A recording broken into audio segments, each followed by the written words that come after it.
আমার ভাই, আল্লাহ খালি ঝটকা দিয়ে নমুনা দিচ্ছেন। 30 সেকেন্ডে যদি কয়েকটা বিল্ডিং ভেঙে পড়ে যায়, একটা শহর যদি 30 সেকেন্ডে তছনছ হয়, আল্লাহ তাআলা যদি 30 মিনিটের ভূমিকম্প দেয়, আপনার আমার কোনো অস্তিত্ব থাকবে? ভেবে দেখুন, আপনার আমার কোনো অস্তিত্বই থাকবে না, মিটে যাবে। তাই নামাজ কম্পালসারি। যদি বলেন নামাজ এত চাপ দিচ্ছেন কেন? আপনি পাপ করেন, আমরা চলতে ফিরতে পাপ হয়, হয় না? হয় না? আর কোরআন বলছে ইন্নাস সালাতা তানহা আনিল ফাহশাই ওয়াল মুনকার। নিশ্চয় নামাজ এমন একটা ইবাদত, মানুষ যখন নামাজ পড়ে আস্তে আস্তে অশ্লীল কাজ থেকে সরিয়ে নামাজটা দিকে ভালো কাজের দিকে নিয়ে যায়। জোরে বলুন সুবহানাল্লাহ। আপনি নামাজ পড়ুন, নামাজ আপনাকে ভালো কাজের দিকে নিয়ে যাবে, খারাপ কাজ থেকে সরাবে। একটা লোক যখন নামাজি হবে, যারা দাড়ি আছে, মাথায় টুপি আছে, নামাজি, সে মদের আড্ডায় দাঁড়াতে পারবে? কে বাধা দিবে? তার নামাজ, তার দাড়ি, তার টুপি, তার লিবাস বাধা দিবে। সেই লোক খারাপ জায়গায় দাঁড়াবে না। সঙ্গ দোষে লোহা ভাসে। আমাকে দেখতে পাচ্ছে, আল্লাহ আমাকে সব দিয়েছে, দাড়ি দেয়, ঠিক কিনা? এই যে এইটুকু আছে, এইটুকু আপনি গিয়ে দেখুন, আমার ড্রাইভারকে দেখে মনে হবে আমার থেকেও বড় মন, এত বড় বড় দাড়ি। আগে বালির গাড়ি চালাতো, হাতে সুতো ছিল, এক হাতে বালা, জিন্সের প্যান্ট, গেঞ্জি। আমি জীবনে তাকে দাওয়াত দিইনি আমার ড্রাইভারকে। 8 বছর গাড়ি চালাচ্ছে, আমি কোনোদিন তাকে দাওয়াত দিইনি যে নামাজ পড়। কেন? আমি একটা কথাই বিশ্বাস রাখি, সঙ্গ যদি ভালো হয় মানুষ ভালো হবে। কথাটা বুঝতে পারেন? হঠাৎ একদিন আমার মতো লুঙ্গি আর পায়জামা পরে, জামা পরে চলে এসেছি। হঠাৎ বলল আমি আর দাড়ি কাটবো না। হঠাৎ দেখছি আমার ভাই, আমি যেটা বলছিলাম যে তাকে আমি কোনোদিন দাওয়াত দিইনি, খালি সঙ্গ ভালো হওয়ার কারণে সে ভালো হয়েছে। সঙ্গ দোষে লোহা ভাসে, এটা আমাদের বাপ দাদাদের একটা প্রচলন কথা। আমি একবার, তখন এতটা মানুষ আমাকে চিনত না, আমি পুরুলিয়া ডিস্ট্রিক্ট গেছি জলসায়। তো গাড়িটা এক জায়গায় রেখে হেঁটে যাচ্ছি, তো যে নিতে এসছে লোকটা বয়স্ক চাচা, একটু বয়স বেশি, সে আমাকে চিনে না। আমার ড্রাইভারের দাড়ি বড়, লম্বা জামা, তাকে হাতটা ধরে বলছে হাজরাত চালিয়ে। আমি আমার ড্রাইভারকে বললাম তুই চ, কিছু বলিস না। নিয়ে গেলাম, হালা সেই কুয়ো থেকে তুলে পানি, ওকে পানি দিচ্ছে কিন্তু আমাকে দিচ্ছে না। আমি নিজে উজু করলাম, ওকে পানি দিল উজুর। নাস্তা করতে বসেছি, হালা মুরগির রানটা ওকে তুলে দিচ্ছে, ভালোগুলো ওকে দিচ্ছে। হাজরাত লিজিয়ে, এখন তুই চালা, আমি পাশে আছি। কি বুঝলেন? খাওয়া হয়ে গেল, রেস্ট নিচ্ছি। যখন এলান হলো आप बर्धमान से आए हुए मौलाना शौकत अली साहब के लड़के मौलाना कारी यासिन साहब आ रहे हैं, तशरीफ ला रहे हैं। तो আমাকে যখন ডাকতে এলো, সেই ব্যক্তিটাই এলো, এসে আমার ড্রাইভার যে হুজুর চলুন, আমি বললাম হুজুর ওটা লয়, হুজুর আমি। তখন বলে हजरत गलती हो गया। मैंने कुछ गलती नहीं, ये तो अल्लाह का कृपा है। দাড়ির বরকত, টুপির বরকত, লিবাসের বরকত। কথাটা বুঝতে পারেননি? আপনার সন্তানকে বলবেন মাতালদের আড্ডায় না বসে একটা নামাজির কাছে বসে কাটাবে, ইমামের কাছে সময় কাটাবে, দুটো হাদিস জানতে পারবে, ভালো কথা, একটা ভালো লোকের কাছে উঠা বসা করবে, সন্তান ভালো হবে। খারাপের কাছে উঠা বসা, অনেকজন বলে আমার বন্ধুরা মদ খায়, আমি কিন্তু খাই না। কতদিন খাবে না? 1 মাস পরে বন্ধু বলবে আবে একটু লে না, কিছুই হবে না, দেখ তু, না না না এইটুকুলে ওইটুকু গেল, না না খাবো না। এক সপ্তাহ পরে সে হাফ গিলাসের মাতাল হলো। 1 মাস 3 মাস পরে সে ফুল বোতলের মাতাল হবে, যেহেতু তার উঠা বসাটাই মাতালের সাথে। ওই জন্য সন্তানকে আদেশ দিবেন, ভালো জায়গায় বসো, জ্ঞান পাবে, নেক হবে, সলেহ হবে। আর সন্তানকে হালাল খাবার খাওয়ান, ডাল আলু হোক যেন হালাল হয়। যারা নিজেদের সন্তানের মুখে হালাল খাবার তুলে দিবে সেই সন্তান নেক হবে। যারা হারাম তুলে দিবে সেই সন্তান নেক হতে পারে না।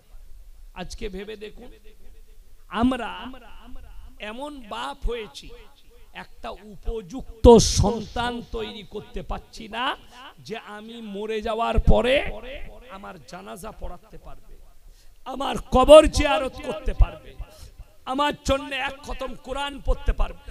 ক্ষমতা নাই, লোক ভাড়া করতে হচ্ছে। বাপের কবর জিয়ারত করবে, হুজুর আমার বাপের কবর জিয়ারত করে দেন, ভাড়া করে। কিন্তু জানেন রাসূল সাল্লাল্লাহু আলাইহি সাল্লামের হাদিস, কোন নেক সন্তান তার বাপের কবরের পাশে দাঁড়িয়ে কোরআন পড়ে, দোয়া পড়ে, সে যদি বলে আল্লাহ আমার বাপকে ক্ষমা করে দাও, তার চোখের পানিটা গালে গড়ানোর আগেই আমার আল্লাহ ক্ষমা করে দিবেন। জোরে বলুন সুবহানাল্লাহ। কিন্তু আমরা কই পারি না। রমজান মাস আসে, মায়েরা কি করে, কোরআন বক্সাবার জন্য আমাদিকে টাকা পাঠায়, হাফেজ সাহেব দিকে দেয় না, দেয় না। আমার 1 খতম বক্সে দিবেন 20 টাকা। গোটা গ্রামের মেয়েরা আমাকে টাকা দিবে। আমি পাইকিরি দোয়া করব না খাঁটি দোয়া করব? পাইকিরি, রব্বানা আতিনা ফিদ দুনিয়া শেষ। তুমি মায়েরা ভালো করে শুনবেন, এরা মনে করে কোরআন বক্সাতে গেলে ইমাম দিকে দিয়ে বক্সাতে হবে, নিজে বক্সানো যাবে না। কে বললো তোমাকে? তুমি আল্লাহর কাছে হাত তুলে বলো, আল্লাহ আমি যে কোরআন তেলাওয়াত করলাম এর মধ্যে যদি কোনো ভুল ত্রুটি হয়ে থাকে ক্ষমা করে এর সওয়াব সবথেকে প্রথমে হুজুরে পাক সাল্লাল্লাহু আলাইহি ওয়াসাল্লামের পাক রূহে পৌঁছে দাও। তারপরে সাহাবে একরাম যদি এতটাও না বলতে পারেন, শুধু আল্লাহর রাসূলের রূহে পৌঁছে দাও। যত পৃথিবীর মুসলমান, মুমিনা, মুসলিমা, মুসলিমিন, মুসলিমা চলে গেছে, সকলের রূহে পৌঁছে দাও। খাস করে আমার স্বামীর কবরে পৌঁছে দাও, রূহে পৌঁছে দাও। আমার বাপের রূহে পৌঁছে দাও, আমার সন্তানের রূহে পৌঁছে দাও। বিরহমাতিকা ইয়া আরহামার রাহিমিন। হয়ে গেল, কোনো কষ্ট নাই। কিন্তু আমরা করি না, চেষ্টা করি না, পারি না। কোরআন এমন এক মুকাদ্দাস কিতাব। আপনারা কাঁচা পিতলের জিনিস দেখেছেন? আচ্ছা, ব্যবহার করলে চকচক করে না ভরে রাখলে? ব্যবহার করলে। কোরআন এমন কিতাব, যখন আপনি পড়বেন, পড়তে পড়তে পড়তে পড়তে আস্তে আস্তে কোরআনটা আল্লাহ আপনার দিলে গেঁথে দিবে। জোরে বলুন সুবহানাল্লাহ। পরিষ্কার হবে, কাঁসার মতো চকচক করবে। সেদিনে কোথাকার একজন বললে, হুজুর আমি এত পড়েছি, সূরা ইয়াসিন মুখস্থ হয়ে গেছে, সূরা ওয়াকিয়া মুখস্থ হয়ে গেছে, সূরা কাহাফ মুখস্থ হয়ে গেছে। সাধারণ লোক পড়ে পড়ে এগুলো মুখস্থ হয়ে গেছে। এত পড়েছে সুন্দরভাবে, সে পড়েছে, তার মধ্যে আল্লাহ তাআলা দিয়ে দিয়েছে। সে পরিষ্কার পরিচ্ছন্নতা এনেছে নিজের জীবনে। সবাই বেশি বেশি করে কোরআন তেলাওয়াত করব। জোরে বলুন ইনশাআল্লাহ। কোরআন তেলাওয়াতের নেকি শুনে নেন। এক একটা হুরুফে না বুঝে পড়লেও 10টা করে নেকি। জোরে বলুন সুবহানাল্লাহ। না বুঝে পড়লেও। আপনি এখন ভালো পড়তে পারেন না, থেকে থেকে পড়ুন। আল আল হাম হাম হামদু দু দু লিল্লাহি লিল্লাহি লিল্লাহি রব্বির রব্বির রব্বিল আলামিন। আপনি ডবল নেকি পাবেন। জোরে বলুন সুবহানাল্লাহ। এটা রাসূলের হাদিস, আপনি পড়ুন। তাই সবাই হাত তুলে একবার বলুন, আজ থেকে আমরা আমালিয়াতে জিন্দেগি তৈরি করব ইনশাআল্লাহ। সমস্ত পাপ থেকে নিজেদিকে দূরে সরান, বেঈমান কাফেরের আখলাক থেকে দূরে সরে যান, দোয়া করবেন। আল্লাহ যারা দ্বীন ইসলামকে মিটাতে চাইছে, আগামী কাল পার্লামেন্টের অধিবেশনে বিল পেশ করা হবে, ওয়াকফ বিল। ফজরের নামাজে দোয়া করবেন, আল্লাহ বেঈমানরা যে বদ নিয়তে আমাদের মসজিদ মাদ্রাসার সম্পদকে কাটতে চাইছে, আল্লাহ নাকাম করিয়ে দাও, বলুন আমিন। আমি দোয়া করছি, আল্লাহ চন্দ্রবাবু নাইডুকে তুমি হিদায়েত দাও আর তার মুখটা ফিরিয়ে দাও, কামিয়াবি লাভ করো। আর যারা মাদ্রাসা মসজিদ ইসলামকে মিটাতে চাইছে, তাদের তকদিরে ঈমান লেখা থাকলে ঈমান দাও, তা না হলে পৃথিবীর মানচিত্র থেকে মুছে দাও, বলুন আমিন। আপনারা আমার জন্য দোয়া করবেন, আমি আপনাদের জন্য দোয়া করি। আর লাস্টে বলবো, আমার মাদ্রাসার জন্য দোয়া করবেন। আর একটা মেয়েদের বড় ক্যাম্পাস তৈরি করতে যাচ্ছি, দোয়া রাখবেন, আল্লাহ যেন কবুল করে। আব্বাজির জন্য দোয়া করবেন, আল্লাহ যেন উনাকে সুস্থতা দান করেন। অনেক দুর্বল, রমজান মাসে রোজাও রেখেছেন এবং এতেকাফেও ছিলেন, কিন্তু সব জায়গায় যাবার মতো পরিবেশ না। এখানেও আসার কথা ছিল, আমাকে বললে বাবু আমাকে অত টানাটানি করো না, আমি অসুস্থ মানুষ, আমি আর বলতে পারবো না, আর ভালো লাগছে না। নাইলে আমি বলেছিলাম মুফতি সাহেবকে যে নিয়ে যাব, উনি শেষ দোয়াটা করবেন। চলো, হায়াত বাকি, মুলাকাত বাকি। আপনারা আমার জন্য দোয়া করবেন, আমি আপনাদের জন্য দোয়া করি। সবাই দরুদ শরীফ পড়ুন, আল্লাহুম্মা সাল্লি আলা।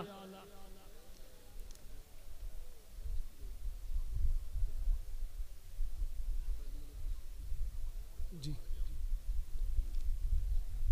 আর যারা জলসায় এসছি, এতক্ষণ বসে শুনলেন, আমার মহব্বতের মানুষ, আমার ভালোবাসার মানুষ, আর বলেন না। আমি আপনাদেরকে একটা অনুরোধ করব, আজকের দিনে এই মসজিদে আউয়াল ওয়াক্তে ফজরের নামাজ হবে। সবাই নামাজ পড়ে তারপরে বাড়ি যাব। হাত তুলে বলুন তো ইনশাআল্লাহ, মাশাআল্লাহ। কেউ নামাজ ছাড়া বাড়ি যাবেন না, নামাজ পড়ুন। মায়েদিকে অনুরোধ করব, তোমরা কোনোদিন নামাজ কাজা করো না। হ্যাঁ হ্যাঁ, জেনারেটর মাল চলেই যা, তুমি ভালো জুড়েছো। 4:20 আজান, 4:35 জামাত হবে। আপনারা আমার জন্য দোয়া রাখুন, আমি আপনাদের জন্য দোয়া রাখি। আমার ভাই, আমি 2 ঘন্টার বেশি কোথাও বলি না, যাই হোক 2 ঘন্টা হয়ে গেল, আমাকে আবার বাড়ি পৌঁছাতে হবে। কালকে আবার আমার হাওড়া জেলাতেই জলসা আছে, আমি আবার আসবো কালকে। প্রত্যেক দিন ফিরে যাই, মাদ্রাসা করি।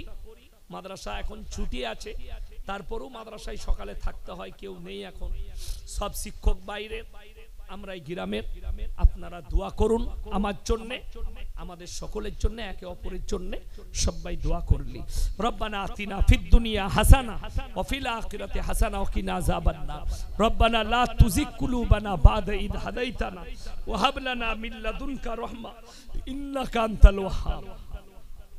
ربنا اغفر لنا ولإخواننا الذين سبقونا بالإيمان ولا تجعل في قلوبنا غلا للذين آمنوا ربنا إنك رؤوف رحيم।